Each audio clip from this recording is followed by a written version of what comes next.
ঢাকা বিশ্ববিদ্যালয়ে ভর্তি পরীক্ষা অনলাইন কোচিংয়ে ভর্তি হবা নাকি অফলাইনে?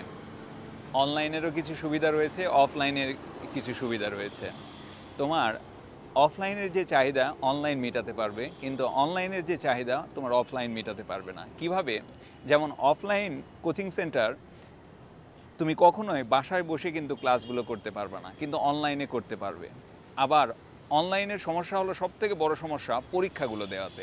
এক্ষেত্রে তুমি কি করতে পারো, জাস্ট একটা ভালো মানের মডেল টেস্ট নিয়ে সততার সহিত যদি তুমি পরীক্ষা দাও, তাহলে তোমার অফলাইনে পরীক্ষা দেওয়ার যেই তৃষ্ণা সেটাও মিটে যাবে এবং পরীক্ষা দেওয়ার কৌশলটাও কিন্তু তুমি রপ্ত করতে পারবে।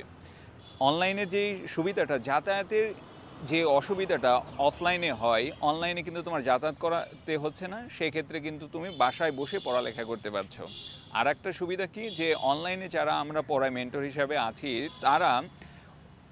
তাদের কাছে তুমি ইজিলি রিচ করতে পারো হোয়াটসঅ্যাপে বা মেসেঞ্জারে কিংবা ফোনে কল করেও কিন্তু তোমার সমস্যার সমাধান করতে পারো। কিন্তু অফলাইনের অনেক কোচিংয়েই কিন্তু তুমি যেটা পারবা না, কোনো প্রবলেমে পড়লে তুমি সেটা কার কাছ থেকে তুমি প্রবলেমটা সলভ করে নিবা, বা পড়া না বুঝতে পারলে কার কাছে জিজ্ঞাসা করবা।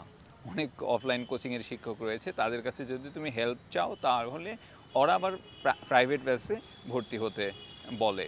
তো সেক্ষেত্রে আমি বলবো, যদি তোমার পড়ালেখার একটা স্পৃহা থাকে, তোমার প্রচণ্ড স্বপ্ন যদি থাকে, তাহলে ইনশাল্লাহ তুমি অনলাইনে পড়েও কিন্তু অনেক ভালো করতে পারবে। আর অনলাইনের কোর্স ফি কিন্তু অনেক কম হয়, কারণ এখানে বিল্ডিং ভাড়া নিতে হয় না, ইলেকট্রিসিটির একটা অ্যামাউন্ট যায় না, এবং শিক্ষকদের বেশি পেমেন্ট দিতে হয় না। সেক্ষেত্রে অনলাইনের কিন্তু তোমাদের কোর্স ফিটাও কম হয়। তো তোমরা অনলাইনে পড়ে হাজারো স্টুডেন্টের মতো তোমার স্বপ্নও কিন্তু তুমি পূরণ করতে পারবে। অনলাইনে পড়ে কিন্তু অসংখ্য স্টুডেন্ট চান্স পেয়েছে এবং এই বছরও পাবে, আগামী বছরে পাবে।